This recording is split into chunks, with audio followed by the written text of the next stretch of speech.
Welcome, everybody, into a new edition of Warm Weather Fans, the Sun Belt podcast. My name is Brian Stone, joined this week by Zeke Palermo.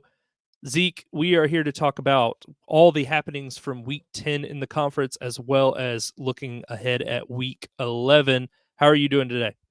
I'm doing well.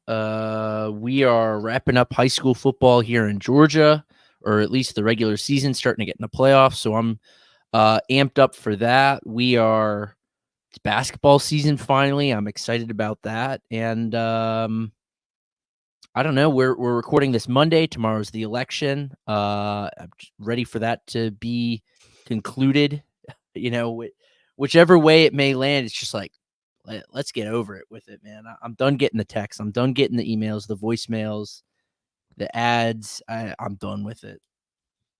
Yeah, I'm sick of it as well, especially because I'm not registered to vote, and so I still get bombarded, even You're not though registered to vote? I've never voted in a presidential election. That's crazy. I've never felt passionate enough to do it. So Understood. that's just the way I see it. All right. So let's get off of that and get to a more intense topic, which is Sunbelt football.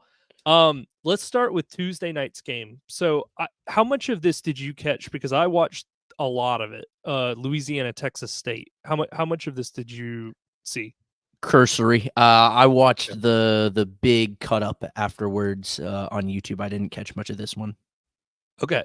So my number one takeaway, actually, I have a question for you, but I want to give you my number one takeaway, and then I want to ask you this question. My number one takeaway is, I guess it's another question. Is Jordan McLeod just bad now, like at football, or is it like a scheme issue? And I'm not even like putting, trying to put the heat on you. I know you were supporting them earlier in the year. I'm asking strictly from someone who watched and put the eye test on it. He was missing like crossing routes. I mean, it was like very normal type throws. He just seemed off like all night. And Louisiana did a good job keeping him kind of off balance. Louisiana's tackling still, to me, leaves a lot to be desired. It hasn't come back to bite them yet, but I feel like there could be a key point down the road where that's the decider, is that they just decide, again, whatever. We don't tackle around here. Like we kind of let guys bounce off of us. But Louisiana did a great job kind of keeping their distance. And I'm going to be honest with you, in this game specifically, I don't know if this is going to be the case for the rest of the season. I thought Martinez, the backup for Texas State, actually looked better than Jordan McLeod in the bits that he played. McLeod just seemed like off balance like the whole time. The question that I had for you that I want to start to pose is, should we maybe start having the same type of talk about GJ Kinney and his late season performances as we do about Clay Helton, or have been about the last couple of years? Because think about these last two seasons. They start really hot. Offense looks great. Everything's humming. You get a little bit of a bump in the road, and then it just feels like late in the season, the wheels just kind of fall off. And, last year they had obviously the loss to Arkansas State, which was huge. But this year, it's just been kind of one thing after another. And it feels like the Sam Houston game exposed them a little bit. And now, ODU picked them apart. Louisiana beats them in this game. And now it just kind of feels like, I don't know, like, should we start having that conversation? Yeah. So to the first part about Jordan McLeod, I think a lot of this has to go back to Curt Cignetti, because I mean one of the stories of the year is just how well his Indiana team has performed. No doubt. And he has just been all talk and has done nothing but back it up. And you look at the numbers and the play from Curtis Rourke, his quarterback there, it's the level of stuff that we came to expect from Jordan McLeod. So I'm not going to say that like Jordan McLeod is a system quarterback or that he's struggling because he is outside of the Cignetti system. But with that said, I think that, that's just an offense that amplifies guys. And so I don't want to say that Jordan McLeod is washed. I still think he's, from a pure talent perspective, which again doesn't mean much if you're not performing on it, but from a raw pure talent perspective is one of, if not the best quarterbacks in the conference. But you look at what Cignetti's done with the offense at Indiana and with Curtis Rourke, who was a guy I think last year was at Ohio, not Mhm. Ohio State, Ohio, and is turning him into like one of the best, again, one of the most efficient passers in the country. It comes to Cignetti. As to the GJ Kinney conversation, the first episode of the year that I missed, when Texas State lost their first game of the year, or no, they played the FCS team real close. Who was that? I'm looking at their schedule now. I think it was Lamar. I really do think it was Lamar, or after the Arizona State game. When I wrote in my notes to you, I wrote, either never again or you're a Georgia Southern type soft. I don't think it's unreasonable to start having those questions that we have about Georgia Southern and about Chad Lunsford about these teams crumbling, because Texas State's issue all year has been defense, and that defense is, if anything, has performed better from a statistical perspective in recent weeks than it started. But Mhm. again, like against Louisiana, they looked tired. They looked unable to get a stop at times, unable to stop the run. I don't think you're too far off base and drawing that comparison from Lunsford to Kinney. Do I think it's time to hit the panic button on GJ Kinney? No, because you consider where this team was 2 years ago when he took over with Jake Spavital, the disarray that program was in. And at the very least, they're winning games. They're winning conference games now, which, is worth something. This could be a Bowden at ULM situation where Kinney isn't here for long. He gets 3 or 4 years tops, but he is the one to pull it out of the dredges, and then whoever comes in next is able to kind of take them to that next level. I guess I guess the question, and this can be rhetorical, we don't actually have to answer Mhm. this, is did we put too much expectation wise on them too early? I Like you did. said, no, I just mean Mhm. me too. Like Sure. I didn't have them going 12-0, but I was like, hey, best offense in the Sun Belt. Defense is a question, but Mhm. in theory, with Jordan McLeod replacing TJ Finley, this should be an improved team from 2023, and that really hasn't bore out. And it makes me wonder. It makes me wonder if McLeod or Finley or whoever, there's just something about this system that Kenny runs that makes it really, really difficult on his quarterbacks. Because think back to last year with Finley and the struggles that he had, and he was benched, he wasn't benched, he was, Mhm. he was hurt, quote unquote Right. hurt, and but no one ever really knew what the deal was. I I don't know. I just think like I maybe mean, this it's system certainly just tough. asks too much of the quarterback, I guess. It certainly asks too much. I mean, how many times this year has Jordan McLeod thrown for over 30 passes?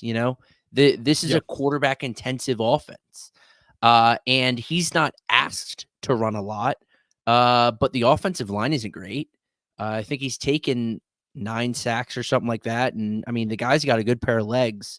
So this is a quarterback intensive system, and at this level of college ball, I'm not certain that you can find the quarterbacks. Like if you look at Alabama's system right now with Jalen Milroe, right?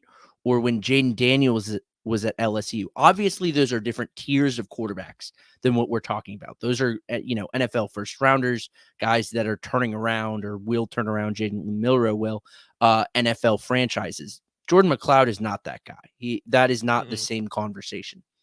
Yeah. But when you watch Texas State's offense, does it not remind you of that? At least in the very least in how they utilize the quarterback in terms of like, it is all you, dude. We've got good running. They've got Ismail Mahdi, who runs a ton for this team, but that is not the and focal point of is our offense. extremely efficient at the same time. He's an incredible running back, but that is not the focal point of this offense, and it's very clear. Right. Um, so yeah, I think I again I don't think you're off base in saying that this is a tough system for quarterbacks that may not be feasible to play unless you have the best available to you. Well, I think one of two things is true, and I don't Mhm, know if unless you were in the quarterback room when they're doing film study, I don't know what that we'll ever know what the answer to this is. Either this system is too intensive on the quarterback and asks too much out of one player, one mhm, position, and because even go back to JMU last year when with McLeod, they had contributors all over the place. You got to think like Surratt, who followed Signetti to IU, was like a great receiver. They had multiple options. They could run the football, but I think most importantly was their defense was lights out. And so when your defense is lights out, like Texas State's unfortunately is not, it asks you to make a lot more plays than you would necessarily have to. And I think the problem is either the system is too intensive on the quarterback, or they are not making the necessary adjustments to the play calling, to the scheme, to mhm, kind of update that through the year. And I think what other teams are finding out is what they put on film in week 1 and week 2 is the same stuff they're putting on the field in week 10. And so it becomes, and I, there are other teams that have this problem as well, where it's not a consistent, like, we're adding to the offense or making adjustments, or we changed this route or whatever, so that we have like tendency breakers. I don't know, it just feels like something is off with how Kenny's 2 seasons at Texas State have been. And I'm not knocking them because I look at where they came from and where they are now, but it mhm, feels like their ceiling should be higher than what they've shown.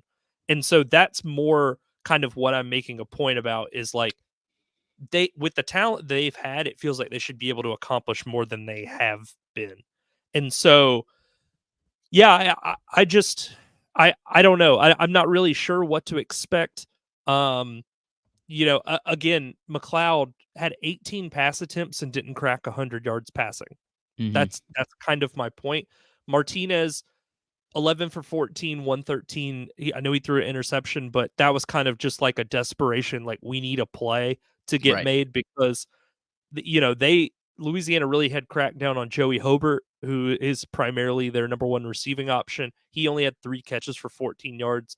Cole Wilson was the main beneficiary of the passing game.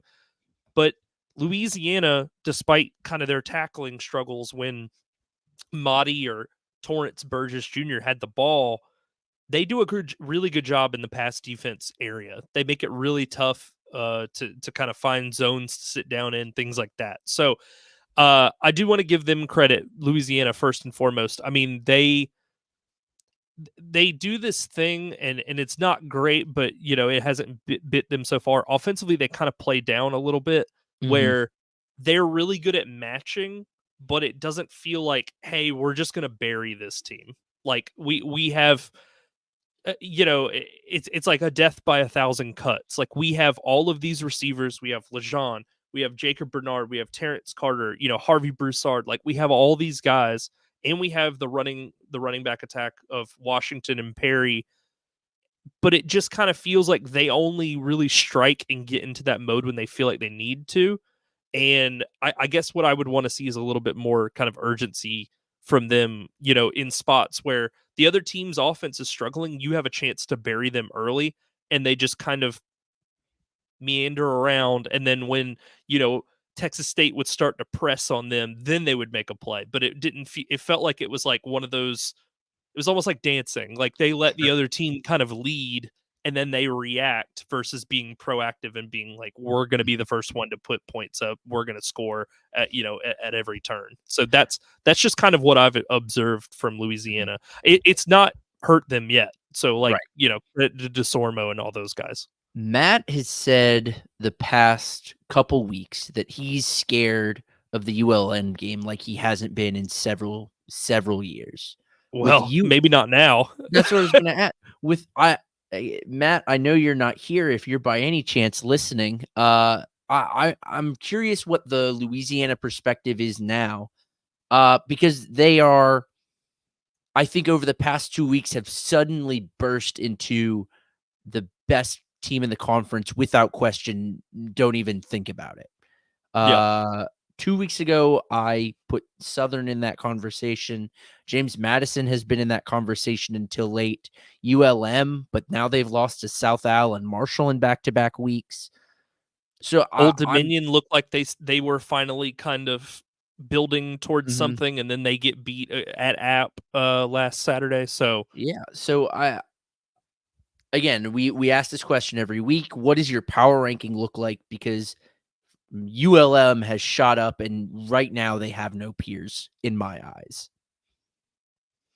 what do you mean as far as like you want me to power rank like all of the Uh, teams or just the or West, like the give West? me, yeah, across the whole conference. Give me like your top three right now, because again, I think Um, it's shifted a ton over the past several weeks.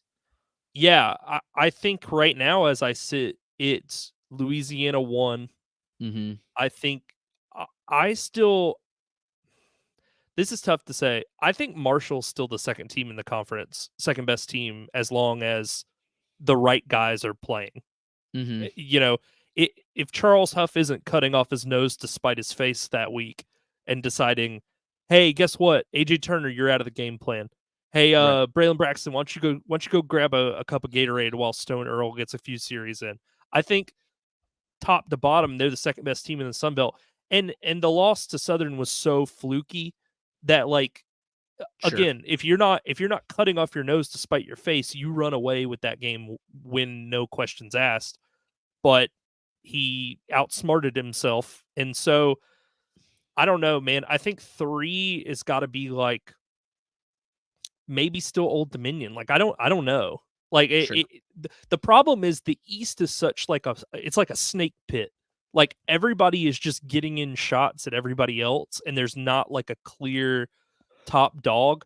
And my complaints with Helton have been well established, and we'll get to the South Alabama game, and they pulled another Marshall out of their butts in that game, but I this is the perfect year for a team like that where there's no clear favorite, so you're just kind of rising to the top almost by default a little bit because of how weak kind of the conference is.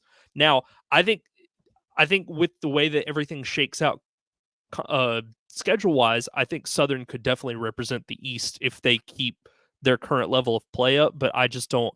I can't put any faith into Clay Helton still. Like it feels like any week he could turn in one of those Old Dominion performances like they did.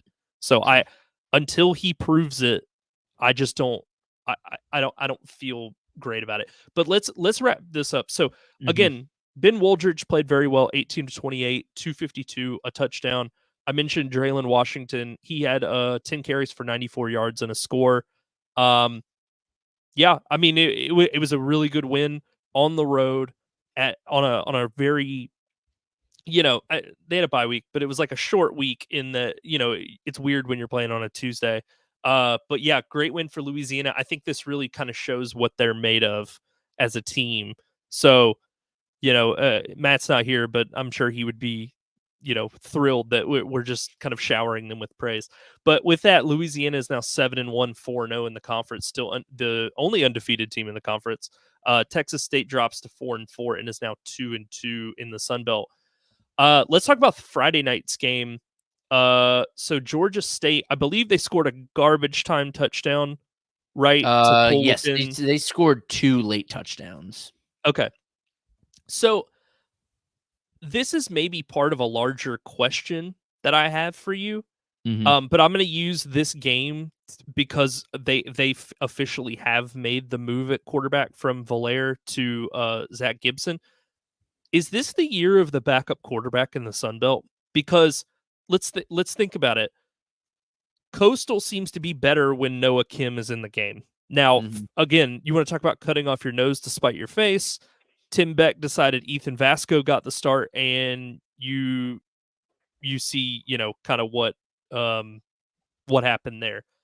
Georgia Southern has shown that they are more dynamic when Dexter Williams is in the game over JC French. Now, they won't let JC French leave the game and Dexter Williams come in unless JC French is injured in some form or fashion. So you got that. Zach Gibson steps in and is better than Valaire. Colton Joseph stepped in for Grant Wilson, and Mhm. he's shown what he's been able to do. You got Braylon Braxton at Marshall.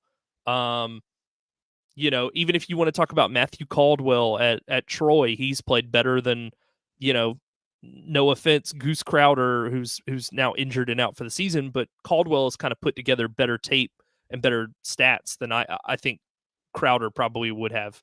So I guess my question is this kind of the year of the backup in the Sun Belt? And we can kind of use this to discuss, Gibson's performance and stuff like that against Mhm. against UConn for Georgia State. So I think from a Georgia State perspective, uh, well, I'll address your question about the conference wide. Yes, but I don't think that is abnormal for college football, and you may have a differing take on this, but I think college, unlike the pros, there are far less like locked, unless you are that Jalen Milrow, unless you are, I mean, shoot, even if you're Carson Beck throwing 3 touchdowns or 3 interceptions a game, like unless you are the guy in college, it's a lot Yep. more fluid. So while I agree that is, or I see the same trend, I don't necessarily think that it's like the story. More so, that's just kind of what's happening. Within a Georgia State context, I frankly hate this move. I don't Going think. away from Valaire? Yes, I'm not a huge fan of it, and I'll tell you why. I disagree with you on the take that Gibson is playing well beyond what Valaire was doing. I think the only material difference is that, or I suppose the only material argument against Valaire was that he was not winning games. He was consistently passing for over 230 yards. He was consistently keeping them close enough to win, to compete. This is not a Georgia State team that was going to go to a bowl game. This is not a Georgia State team Right. that was ever going to compete for the Sun Belt this year. And going to Zach Gibson is to subscribe to a greater philosophy that I do not subscribe to, and that is making a change for the sake of the change. Zach Gibson is a senior. He's not Mhm. playing for Georgia State next year. There are guys on this roster, guys that are getting snaps. Kyle Lau being really the number one. He's a guy that I think will be Georgia State's quarterback when they start to recompete for bowl games. When they start to be in that conversation again, it'll be Kyle Lau. It won't be Zach Gibson. And you're still losing games with Zach Gibson. All you're doing is mucking up the offense. It's a decision that I don't agree with. I don't think it's a bad decision, but I don't think it's the right one. It doesn't make a ton of sense to me. This game, the score closer than the actual game was. Georgia State actually put together, we called it garbage time, actually put together a really nice drive. There at the end, they did get bailed out. There was a fourth down. It was like 4th and 10 after 3 Gibson incompletions. He then scrambles, gains 3 yards, but it was a free play, offsides, so it didn't matter. They get bailed out on that for the final, their final points of the game. I don't know.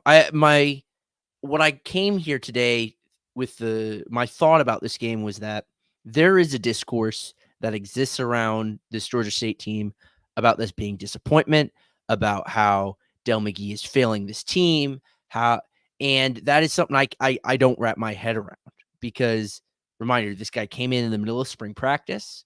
He was handed a roster that pretty much was stripped down to its bones, even before Sean Elliott left, Yeah. due to graduation, and the guys that didn't graduate transferred out.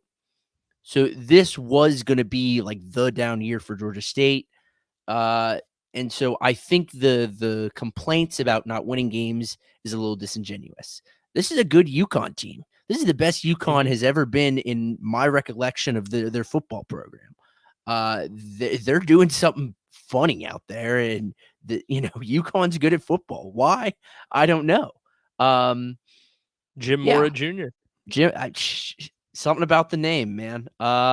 Freddie Brock only 10 carries. I was disappointed to see them. I will say something I am disappointed in. When this team goes down, they fully abandon their run game. And as I've said before, I believe Georgia State, um, it's not on the same tier as like Marshall or App in recent years, where they are the premier G5 running teams with guys Nate Noel, Cameron Peoples, Rasheen Ali. Like, talk about it. But Georgia State has had a very good run offense in the past several years. And Oh yeah. so to see this team deviate from that when they start to go down, even by one score, UConn led at the end of the first by 10, I believe. They had Yeah, pretty much 10-0. abandoned, they'd abandoned the run by that point in the game, which was disappointing to see and does give me long-term worry. But as I said, there are not many things about this team that do, because they're not supposed to be good. It's No. And I mean, when we were doing our preview of them before the season, I believe their over under was like 3.5 wins. So mhm. that it was around there. It was probably, I think it was the second lowest or the lowest in the I conference. I can't couldn't remember. recall. Um, but I I think this is incredibly, I think it's fine. Like Dell McGee, this year was always going to be a learning year for everybody. Dell McGee's never been a full-time head coach before. He's coached, Mm-mm. as to my knowledge, one game as interim at Georgia Southern in like the GoDaddy Bowl in like 2015 that he won. Right. Um, but the rest of the time he's been a position coach. He's been a lead recruiter.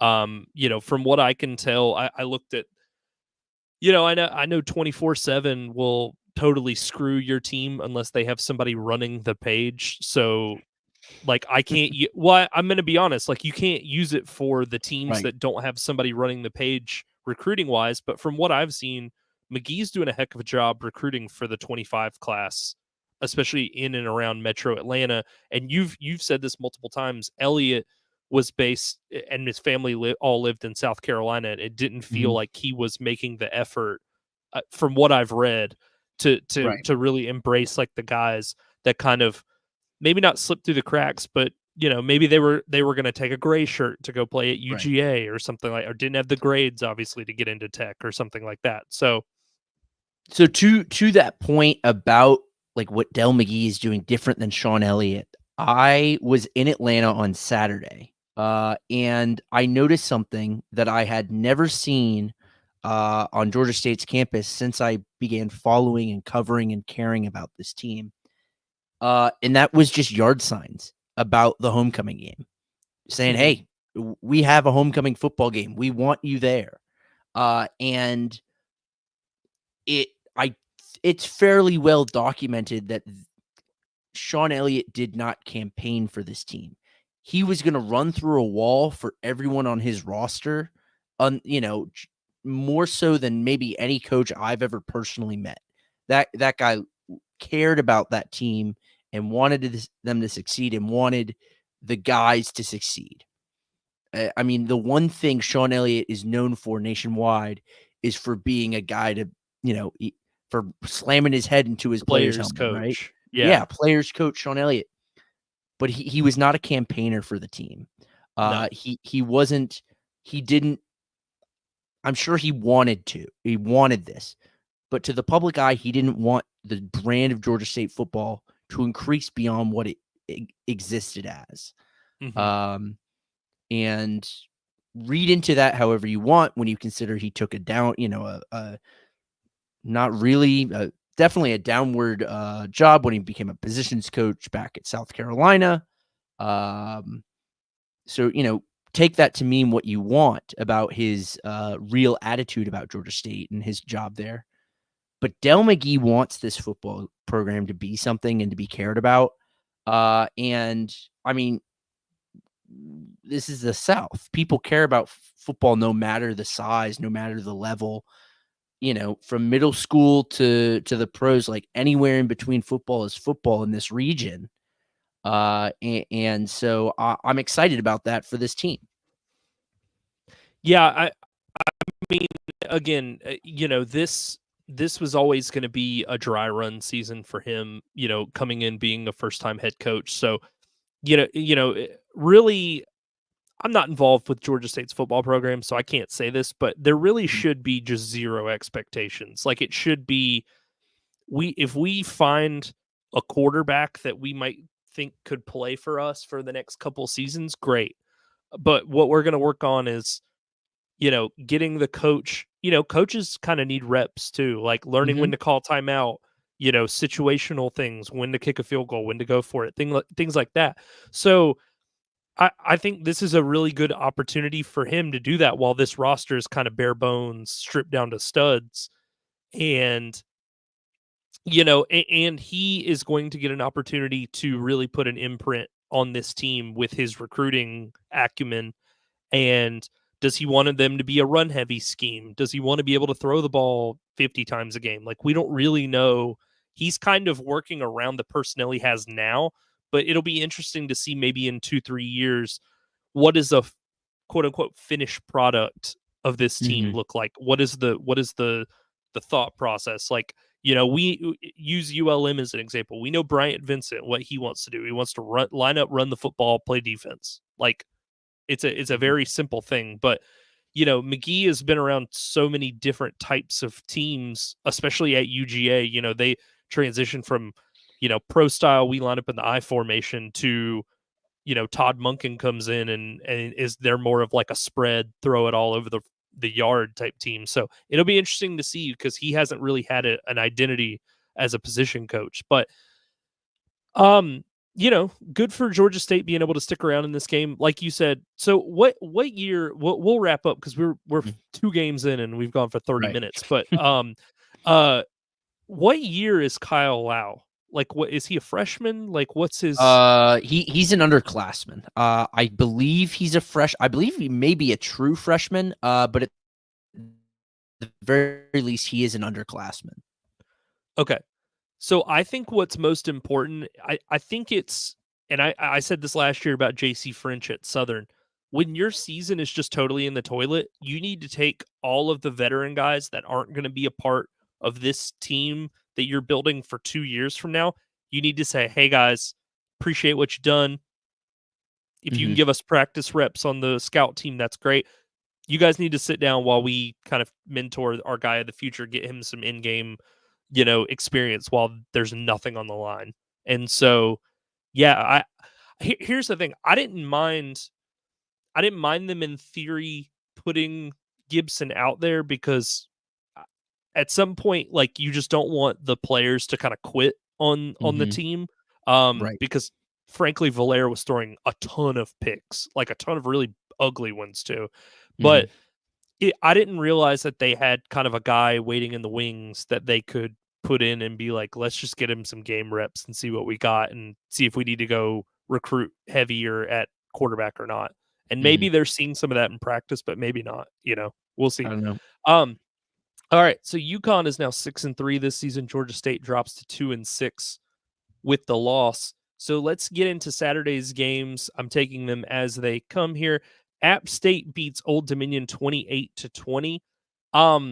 So I watched a little bit of this game. I was kind of flipping around.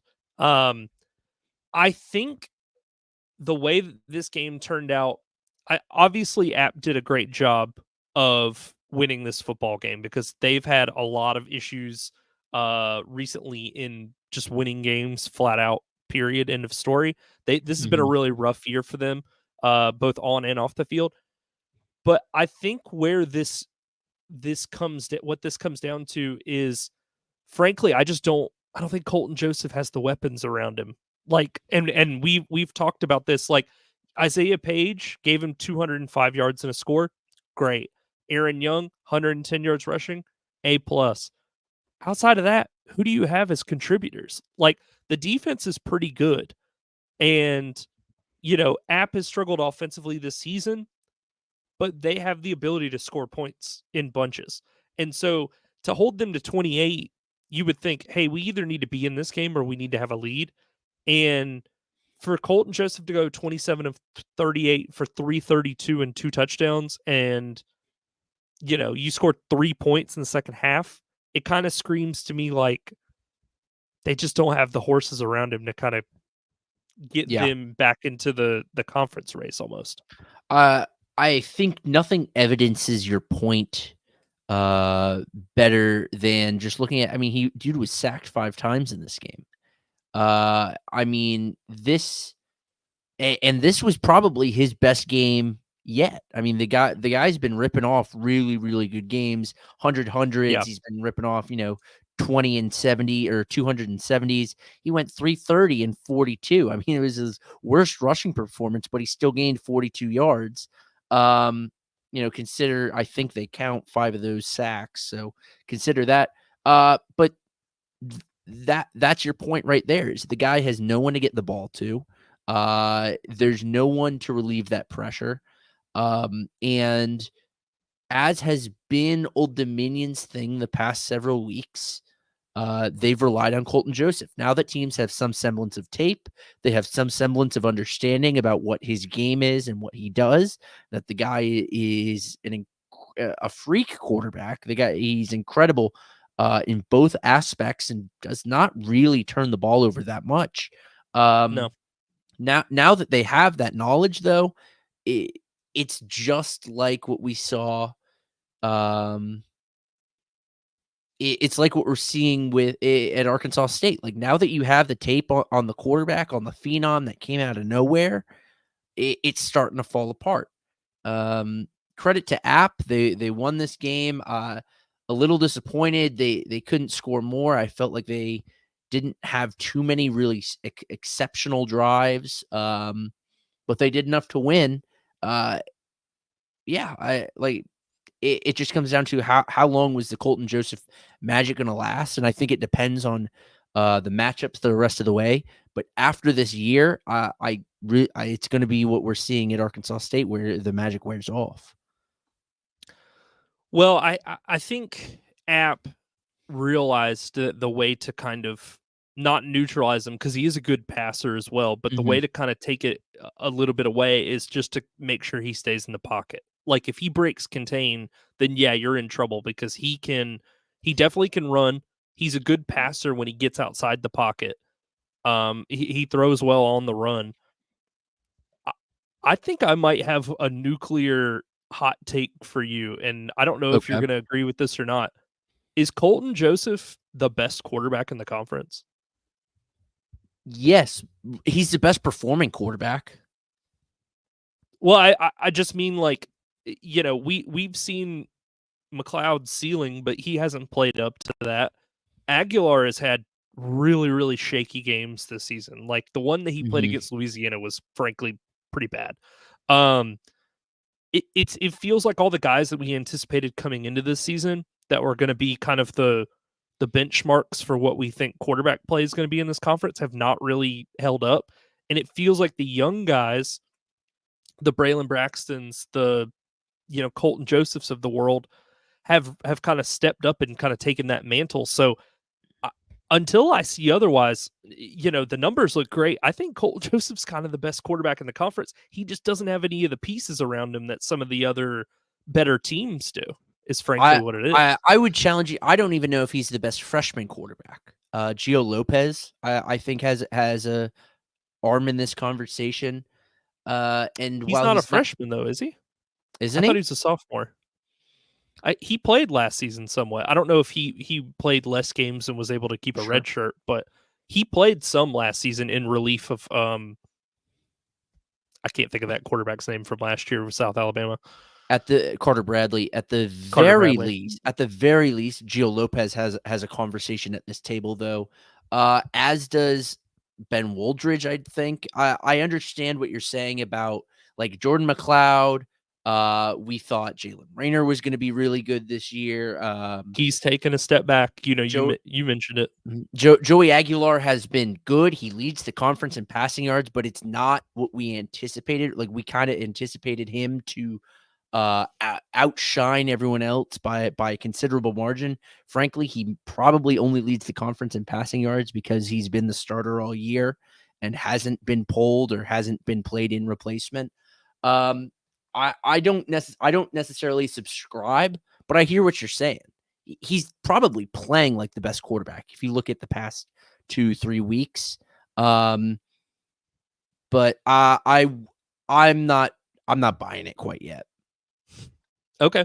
I just wanted to throw it out there because it feels like he is, and if you put him on a team with more talent, that he would take like another step over what he's doing now. But right now it feels like he's just carrying Old Dominion football on his back. And frankly, for someone like him who, you know, has a limited amount of starts, like that's just a lot to ask, to be like, hey, guess what? We've got maybe one contributor a week that'll step up and make plays for you. Otherwise, like, you're going to have to be the leading rusher most weeks and throw for 300, 280 yards because we can't run the ball consistently. Like, without you. I don't know. I'm very cautious because this is the almost to the dot same playbook we saw out of Jalen Raynor last year. And right now the dude has a almost equal touchdown to interception ratio. It's almost 1-to-1. So I'm definitely pessimistic in that sense because it's easy to draw those comparisons. They're similar types of players. They're equally electric. They're on equally struggling teams that needed a playmaker desperately.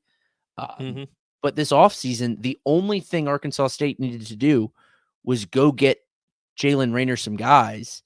And, whether you want to say they needed a defense too, and they didn't figure that out. That's right. been their Achilles heel the whole time. But that doesn't necessarily impact Jalen Raynor's performance, which has been fine. But it wasn't the Jalen Raynor that we were led to believe that we would get off of last season. Well, I think too, and we're getting way too into the weeds here, and we can move off of this, but and it was a great win for App, not taking anything away from them. I think we also anticipated that Zeon Chris was going to be in the mix, and then he up and transfers to Houston.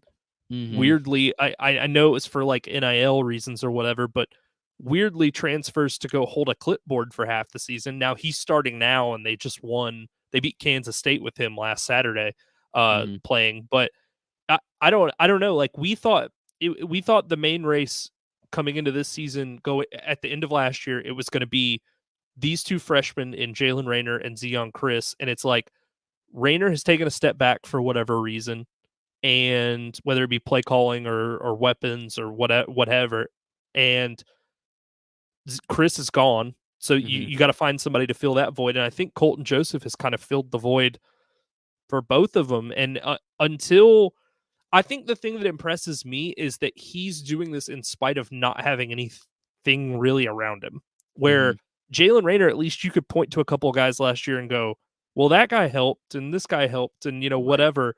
This is just like literally like, I promise I'm not making a 1-to-1, but this is LeBron on the 07 Cavs being like, go win us a game, bud. Like, we got nothing else, so we got to figure it out. All right. So App State, again, Aguilar threw 4 touchdowns. That was great. He seems to have gotten back on track in this one. Old Dominion's pass defense was giving a lot of teams pause in the last couple games, so they did a great job. Caden Robinson, 78 yards and a touchdown, led the team. Amani Marshall, they established the run finally with one particular rusher, 23 carries, 120.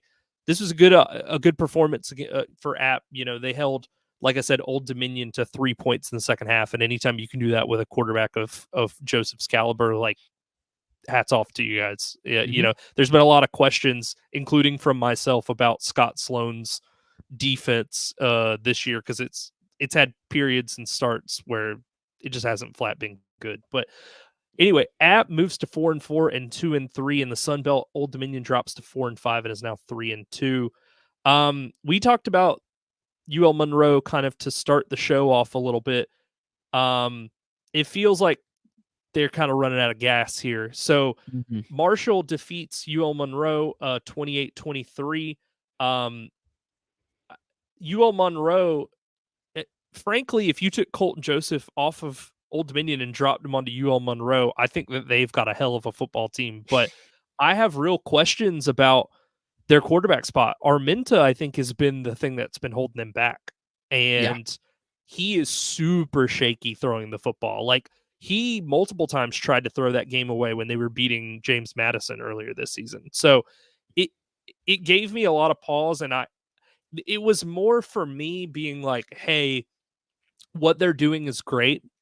But they clearly have a ceiling on this team, because none of these guys can throw the ball efficiently, whether it be him, Booty, whoever they want to throw in the mix at quarterback. They just frankly aren't doing it consistently enough to scare other teams. And Hardy ran for 207 yards and a touchdown, and it didn't matter. Like, that's insane to me. Mm-hmm. That's unacceptable. That's not a winning formula. I imagine ULM will figure it out. Just much like Georgia State, like, keep the perspective of what we anticipated out of this team. And, but shoot, man, a loss to Marshall, I don't necessarily buy your take that Marshall's up in the top, even with Charles Huff, coaching at the best of his ability. I don't think they're that team. This is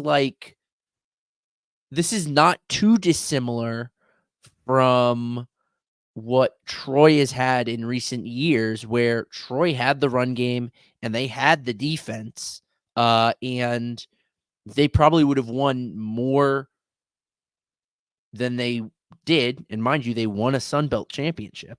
They won a Sun Belt title. They would have probably won more if they had figured out the quarterback situation. So this is like the dwarf, or the dwarf star, the precursor to that problem, where you get an offense. I mean, Ahmad Harvey's been great this year. Not just this game. Yeah. He's been great this year. He's going to finish the year with over 200 carries. The guy's a legit running back for them. And the defense, 28 to Marshall's not spectacular, but this has been a very good defense. Well, I'm going to say this. I'm not going to let you besmirch the name of Gunnar Watson like you just did. I'm not letting you slide on that one. Gunnar Watson was very good for what they needed out of the quarterback spot. They didn't need a Grayson McCall who was going to come in and or Colton Joseph. They didn't need a guy to put up 370 total yards every game. Like, they were well balanced. They played defense. It was a little bit like James Madison with Jordan McLeod last year, where it was like Texas State's probably asking him to do way too much because they have no defense usually on a given week. Like, they have up and down real performances, but you never know when they're going to give up 45 to Sam Houston. So, like, maybe you're asking him to do a little bit too much.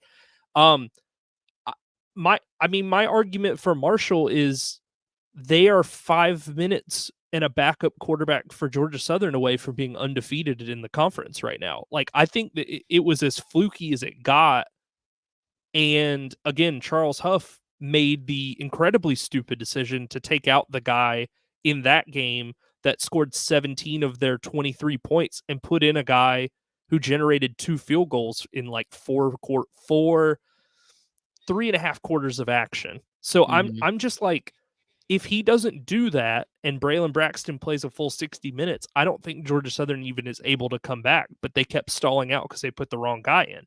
And then like you said, Marshall scores 28 against ULM. They've had a good defense. I think what it is ULM is now having trouble, despite having a guy run for 200 yards, sustaining drives on offense. And I think it's leaving their defense kind of out to dry because they Mm-hmm. can't throw the football consistently. Armenta was 9 of 13. They threw 13 passes in this game. Like, again, Hardy had 25 carries, like you said. They don't have balance, and I think that's the problem. And their defense is getting tired because it's either Hardy carries the entire offense or they go like 3 and out. Because if they get into a 3rd and long, 9 times out of 10 they're not getting it, and so that's Mm-hmm. putting the defense back on the field, back on the field, back on the field.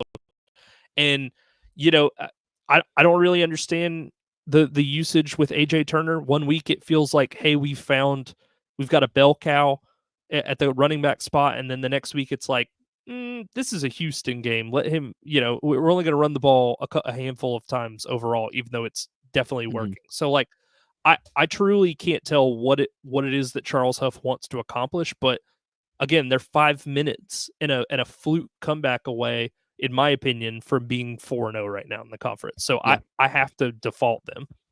I think you hit the nail on the head with the 3rd down problem. That was the issue here.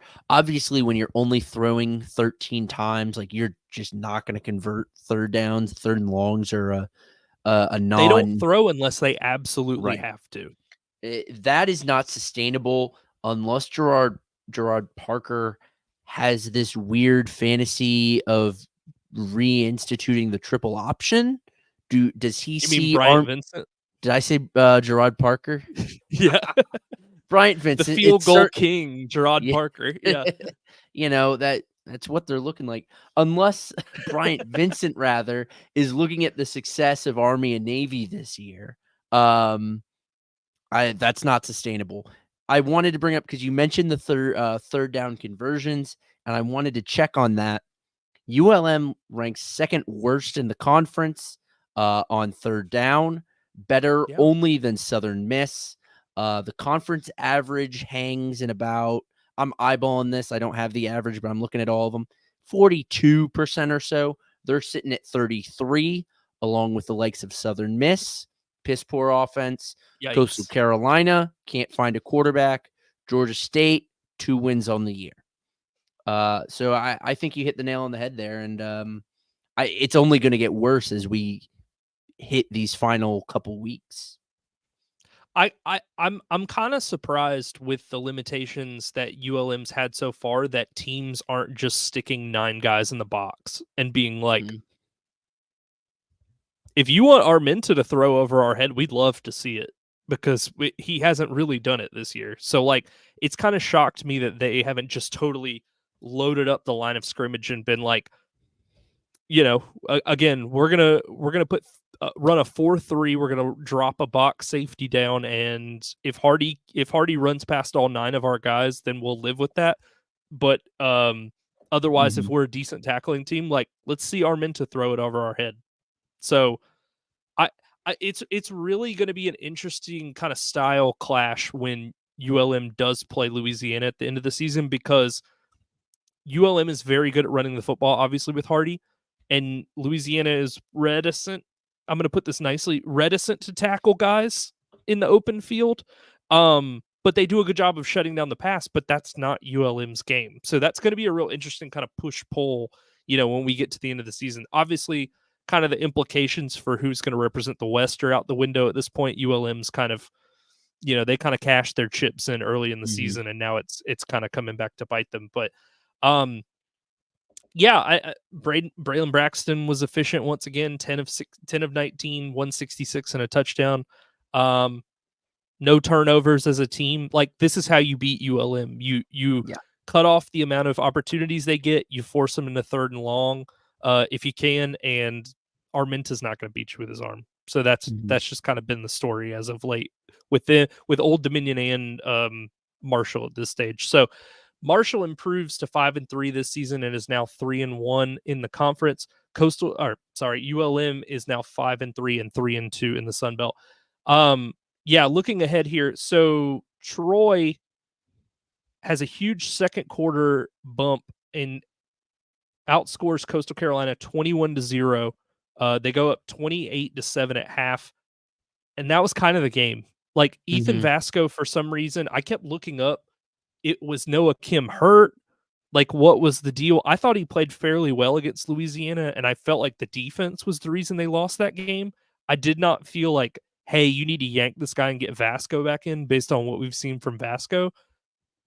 They didn't play well, dude. I looked at it at halftime. I believe Coastal had like 88 yards of total offense at the half in this game. Like it was Mhm. essentially over by halftime. So all of the compiling stats that they've got, I felt like were in garbage time, and it it's interesting. Again, Troy may have really found something with Caldwell. Um, he's gotten better and better and better. Early in the season, this offense was not good. I watched the Memphis game. That was ugly. And I knew Memphis was a better team than them, but they've had some really, really ugly performances. It seems like they might be kind of figuring some things out. I was disappointed by Troy because, frankly, they let Coastal back into this game. Obviously, with a 28-7 lead, you don't put your foot on the brake quite yet, but you start to let off the gas. You start to run it. You see that in the box score. They ran the ball like 55 times, and unlike ULM, it was by choice and not by necessity. But if not for a 41-yard touchdown in about halfway through the second half, this is a 24-31 game. This is a 7-point game. Yeah. You look at, Coastal, because I was watching this game, and Coastal came out in the second half, first drive, ultimately ended in a field goal. You kind of wanted more because they went like probably 10 plays or more on that drive into a field goal. Mhm. Kicked it off. Troy fumbles the kickoff. They get the ball back. Coastal scores a touchdown. That's a 10-point swing right there. Troy then ripped off the 41-yarder, but did nothing really the rest of the game. I thought Troy's defense floundered in the third quarter when it needed to just get like one or two more stops, get one or two more stops in the third. Then you can just hand it off 7-8 times a drive, kill the clock. I don't know if it was a matter of defensive incompetence. Obviously, Coastal had incredible field position on the fumble kickoff. You get the ball in the red zone, like they're going to score, field goal or otherwise, touchdown or, whatever. Um, I was disappointed by Troy because, shoot, this is one of the few wins they're going to have this year. And it looked like at points that they wanted to hand it away in that second half. Well, I think that goes back to Parker's conservative mindset. You Mhm. know, I'm not saying every team would do this because I certainly know that there are coaches that wouldn't, but there are a lot of coaches that would just put their foot on the throat of the opponent. They go up 3 scores at half, and it's like, let's just keep doing what was working. And Parker has this tendency, you even see it like when they're down. It's like, Mhm. hey, it's 4th and 2 at the opponent 20. We're down 17 points. You want to just go for it? Nah, kick a field goal, make it a 2-score game. And it's like, all right, man. And then Mhm. they just are never in the game again. So uh, maybe they found kind of a little bit of a spark offensively because their team had been horrible as a whole unit. Frankly, like the defense wasn't getting stops. They were a far cry from what they had done the past couple years under John Summerall defensively. But offensively, it was just like boring. They don't do anything that really. They don't have any talent that really jumps off the page. When you're looking at it, or even like when you're watching it. But former Georgia Southern running back Gerald Green really contributed here with an 83-yard touchdown catch. Um, and he cashed in to start the game from 1 yard out. So Mhm. I think maybe they are finding a little bit of a rhythm, but we'll see because they're going to go into a bye after this week, and so is Georgia Southern, and then there's a matchup probably going to be at night in 2 weeks, where they come to Statesboro, and Georgia Southern typically plays better at home, so we'll see where Troy. Well, that'll be a good barometer for where Troy's Mhm. kind of at this point in the season. But I don't know. Like even his kind of drive to drive decisions leave a lot to be desired for Gerard Parker for me. I don't know about I don't know how you kind of stand on being aggressive versus conservative in those spots, but I just am like, you know. He definitely has like an NFL mindset in that regard, as opposed to a college one. In college, coaches tend to be riskier, tend to be less risk averse. Um, so his decisions at times, going for it, clock management, play call in when you're behind the sticks, appears to me a little more pro oriented than college oriented. Don't know if that means anything. For Troy, they've got one win left on the schedule, and it's disappointing because it comes in the final week of the season against Southern Miss. Yeah. That is going to be, you called the Southern game a barometer. I think that will also be a barometer because at that point, when here's the thing, when you play Southern Miss, yeah, Troy, when you play Southern Miss, you're going to tell the world whether you are crap or whether you are a good team that needs a couple years.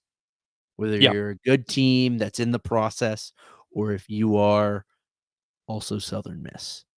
So it's disappointing that game comes so late in the season, where both of these teams are going to be playing for junk.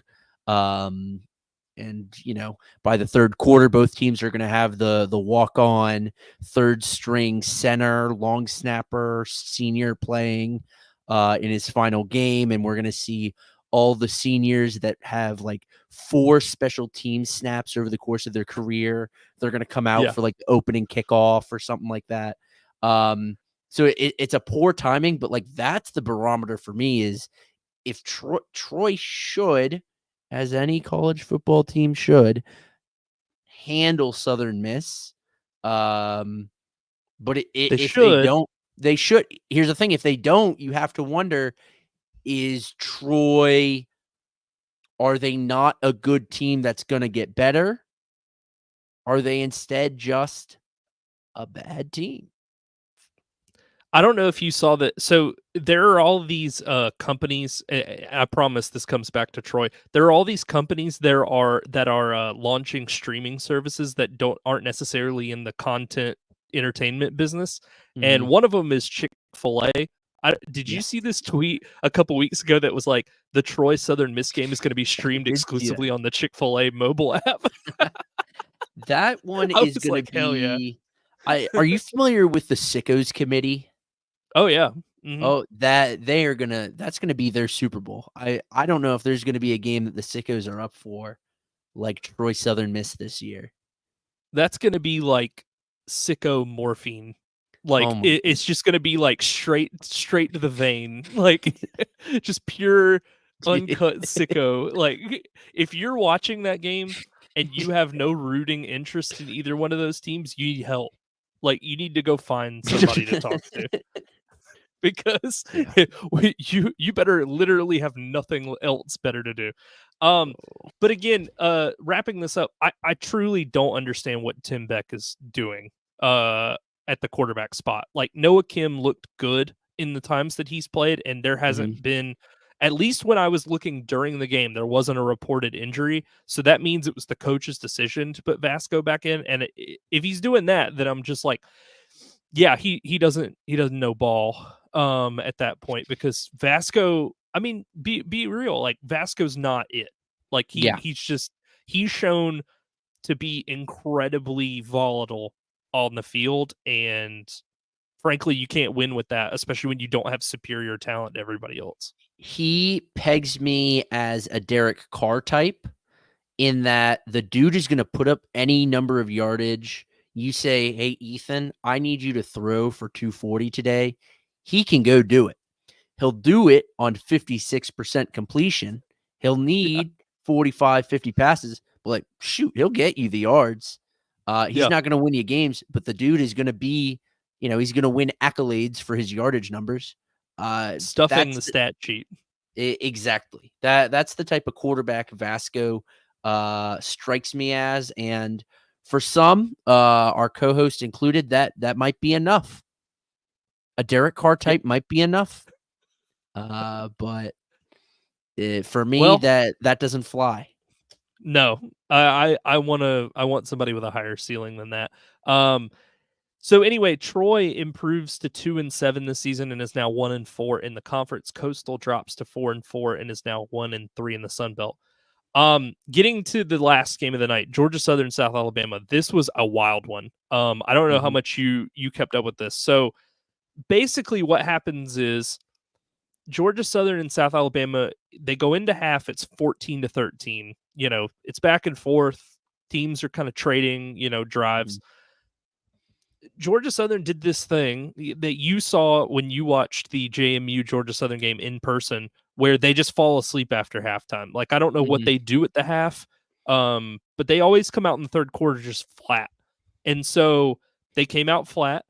South Alabama outscores them 17-0, and I just rolled my eyes and I'm like, all right, here we go. Like, this is just a continuation from the ODU game a week ago. They're just going to pack it in. And then Georgia Southern outscores South Alabama 20-0 in the fourth quarter. There was a series of events that really felt like it was breaking the Jaguars' backs, and it was like, so JC French finally throws the ball longer than 5 yards down the field. Crazy, I know, but bear with me. He throws he hits Josh Dallas for a long touchdown. So it really cut into South Alabama's lead. Then on the ensuing kickoff, I think it was Pritchett for South Alabama. I can't remember exactly who the kick returner was. Fumbles the ensuing kickoff. Then Georgia Southern recovers it, goes down, scores again, and then it was just like kind of the floodgates open. But what I will say is, and this goes back to my point, Dexter Williams was actually the one that threw the game-winning touchdown to was it Dalen Cobb? Yeah, Dalen Cobb catches the game-winning, what ultimately was the game-winning touchdown with 8:14 to go, because JC French tried a quarterback sneak and apparently someone jammed their like thumb into his eye. And so he had to come out of the game, and people said later that he just had like a huge black eye from being down in the pile. I don't know. I didn't see it because he literally disappeared into the pile and then he came back out and was just like doing this and ran off and didn't come back. But yeah, the offense hums when Dexter Williams is in the game. I'm sorry. Like, you're not in the Georgia State vein of like, we just need to get this young guy reps. Like, you are in the driver's seat. Like, you need to put the best players on the field. Like, I'm sorry, this spoon feeding JC French the offense and like letting him throw just check down after check down and play really, really conservative. It's not making the best use of this team's ability. And so if they drop a game because JC French is not hurt and Dexter Williams is still just hanging out on the sideline drinking Gatorade, and they fall to like Coastal or Troy or whoever, it's going to be totally on the shoulders of Helton. And it's one of the big reasons why I still don't believe in Helton is it's going to take an act of God for him to kind of see like, okay, we finally need to switch out the quarterbacks here. So I have been a JC French defender for a couple weeks, but I had an epiphany this past weekend, and something that hit me because a conversation that I've had with my brother, who's a Georgia Southern student, he's adamant that you cannot build a program on transfer quarterback after transfer quarterback. And for most of this season, I've agreed with him that Dexter Williams was not the choice because you need to build some longevity into this team. And I subscribed to that for pretty much up until this past weekend, when it hit me that is true for Georgia State, but it's not true for Georgia Southern. Why? Because Georgia Southern should be winning football games right now. They are, at the very least, in a position where that is the expectation, where even if they weren't winning games, they should be. Whereas when you're Georgia State, it doesn't matter. We're trying to move forward, right? So I've flipped my script on this, and I agree with you that Dexter Williams, you could argue, and I would have probably up until I even would argue still now that they're roughly comparable, French and Williams, although Williams is a little more polished, older, obviously, more experience. So he has a bit more refinement and therefore has an edge. Yeah. Georgia Southern is still pushing for a conference title. And Yeah. it's correct that you can't build a program around a new senior from the MAC every year. That's not how this works. But you can win games by doing that. Yeah. Granted, Southern really hasn't the past few years. You look at Van Treese, Davis Brin, guys they only won 6 games with. But this is the best position Southern's been in several years. Certainly since Clay Helton got there. For So sure. that was just something that I'm definitely late to this Dexter Williams party. We had last week when it was Matt and I, the one chat we had from the audience was we need to start Dexter Williams right now. We should have done it 3 weeks ago. Yeah. And I'm late to this party, but I understand what you guys are saying, and I agree with you now. That's the one thing that pushes it over the edge to me because it's situational. Like I agreed. Wait, so your brother was on the side of you can't build through transfer portal, or was that you? No, that was my brother, and I agreed with him, and I think Oh, again okay. for a rebuilding team, I believe that's true.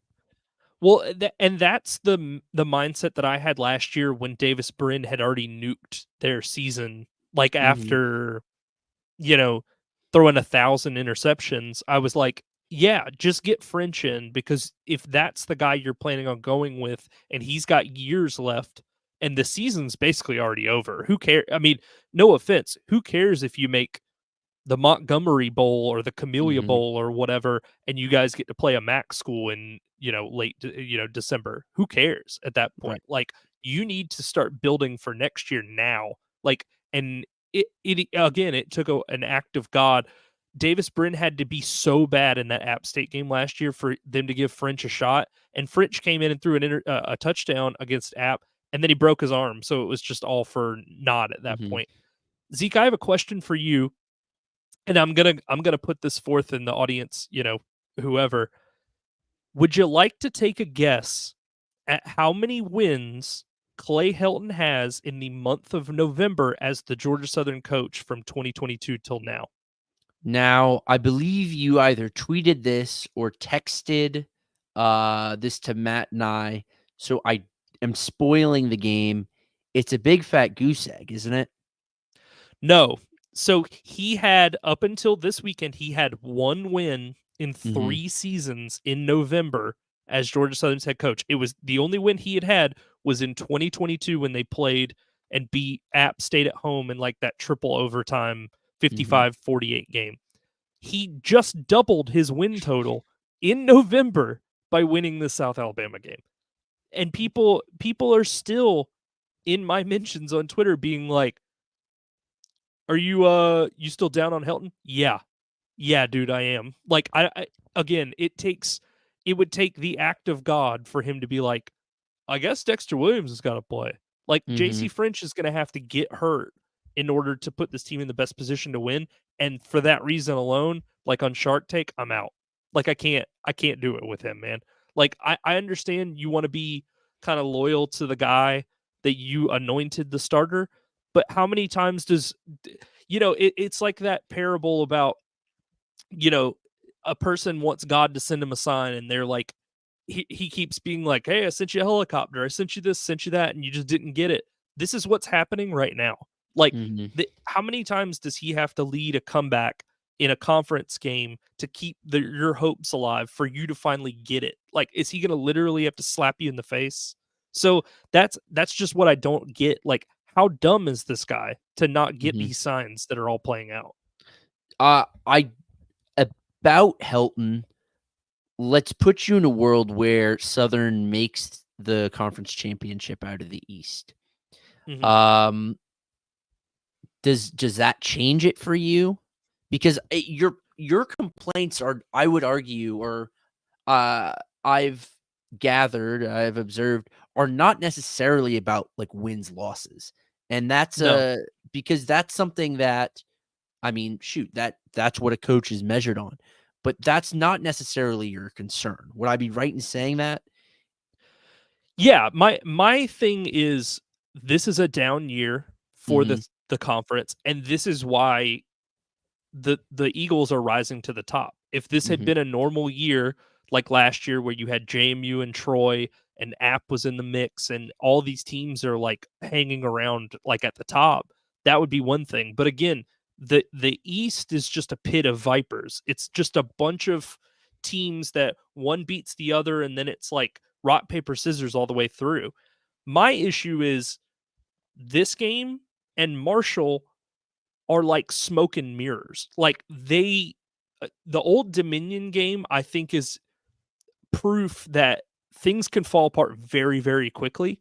Mm-hmm. And I, if they make the title game, and let's say they lose to Louisiana, and let's say Helton decides, hey, I'm taking a job elsewhere, I'm fine with it.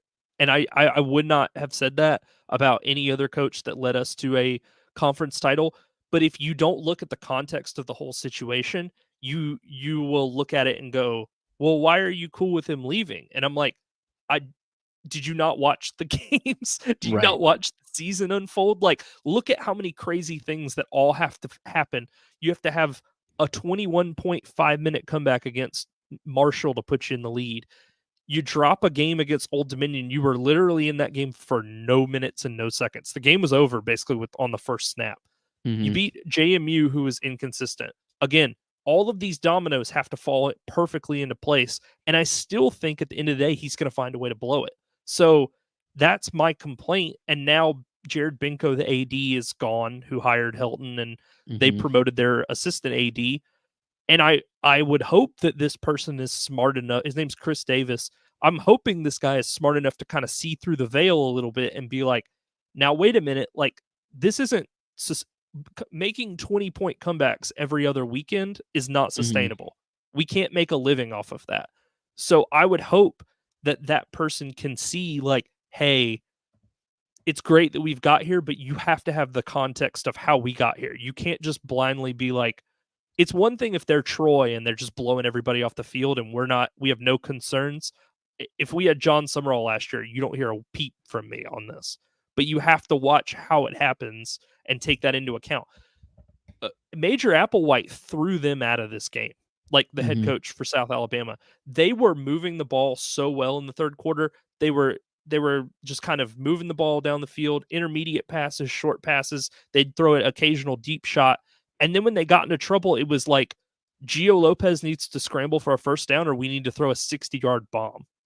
And it's like, you aren't going to run into a coach that does that for you every single week. So that's sort of been my complaint is all of these coaches are like short circuiting mentally and you can't just bank on that every single week. Like, I'm Mm-hmm. sorry. Like it's just, again, you got to take advanced stats and context and situation into account. You can't just blindly be like, well, they won, so no complaints here. It's like, I guess I don't feel that way. I can't. Like I can't do it. Mm-hmm. So again, 2 wins in the month of November in 3 seasons. They were winless in November last year. They lost already in to Old Dominion. I guess that didn't count toward November, but it was like the end of October. And then 1-3 in November in 2022. And I understand that he was rebuilding a team from scratch, but again, you can't just not win every year late in the season and Mm-hmm. expect like I need to be employed. It's like that's not how it Right. works. So anyway, Georgia Southern moves to 6-3 with the win, 4-1 in the Sun Belt. South Alabama is now 4-5 and is 3-2 in the conference. So let's get to week 11 here. We've got picks to make. I am in the process of getting this pulled up. I do love every time I go to ESPN, it resets my page, so I have to pull it back up for the next week. Thursday, the night that people will be hearing the audio version of this, we've got App State traveling to Coastal. Coastal is a 1-point home favorite. Does that seem right? No. Over under 62.5. If Ethan Vasco starts this game, as I imagine he will, I will take App State +1 on the road all day and twice on Sunday. Mm-hmm. I like that as well. I also really like the under here. I don't know where the 62 points are coming from. Again, especially if Vasco is starting, but even with Noah Kim, that feels rich. Give me App. I think they outclass Coastal by a fair margin, even on the road. Yeah, I think it would be a lot closer if Kim was to play, but I don't really understand the obsession with Ethan Vasco. Like I just Mm-hmm. I don't really get it. Noon on Saturday, we've got Texas State traveling to Monroe to take on the Warhawks. It's on ESPNU. Texas State is a 7-point road favorite. Over unders 49.5. I'm gonna take the under I 49.5. Yep. I like that as well. Two teams running out of gas, two teams that started out the year really hot. ULM surpassing expectations. Texas State not meeting my expectations. Give me the under. I think these are two very good teams, or I think ULM's a very good team, and I think Texas State is a good team, maybe. But they're both running out of gas. The offense won't be there. ULM's going to run the ball 50 times again. Give me the under. All right. 3 o'clock on ESPN Plus. We've got Marshall traveling to Southern Miss. Marshall is a 13.5-point road favorite. Over unders 54.5. I'm taking Marshall. I don't even really have to think about it. Nope. The No. non Will Hall coached Southern Miss team, like you would think, like maybe they'll get like a little bit of a bump. I just want to put in perspective. Ethan Crawford for Southern Miss has not thrown a touchdown this season. He has 4 picks and 0 touchdowns.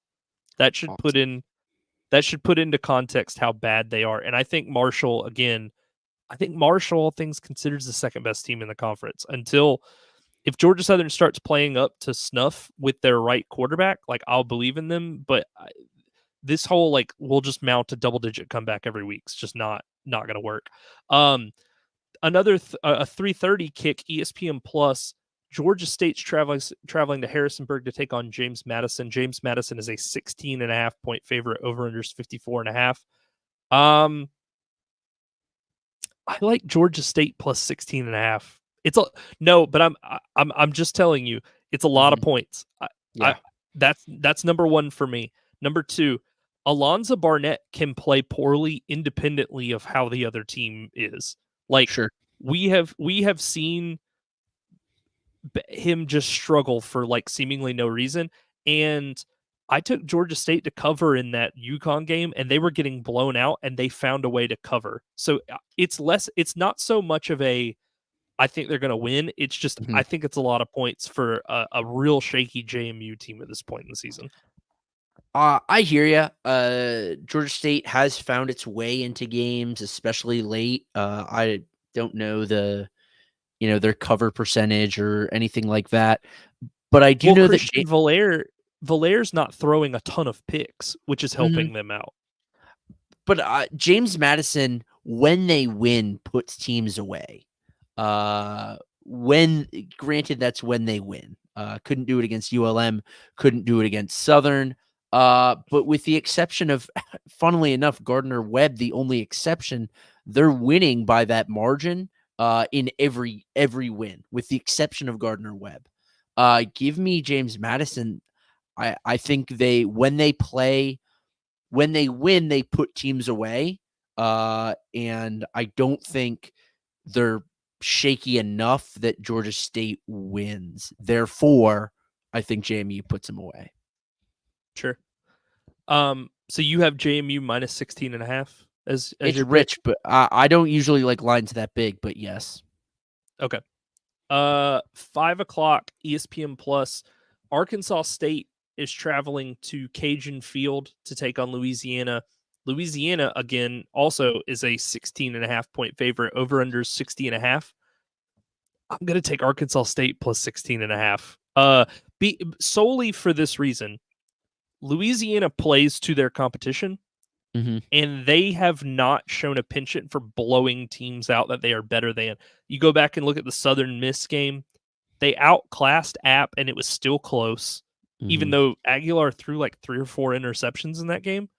And then even on last Tuesday, it was like they're clearly better than Texas State, and they still let Texas State hang around with the backup quarterback and McLeod not playing that well. Mhm. So, all things considered, I'm just gonna sit and cross my fingers and hope that Arkansas State covers. The over-under is juicy. I don't think 60.5 points get scored here. But I do believe Louisiana more so, I believe Louisiana does cover. Um, I'm sorry. I believe Louisiana does not cover. They certainly are gonna win, and I don't think this is gonna be one of those covers where or one of those games where Arkansas State is always in it. I think Louisiana leads by 10 or 14 for most of the game. But I haven't seen that second gear from them. Like just like you just said, I haven't seen that second gear from them that I spoke about with JMU.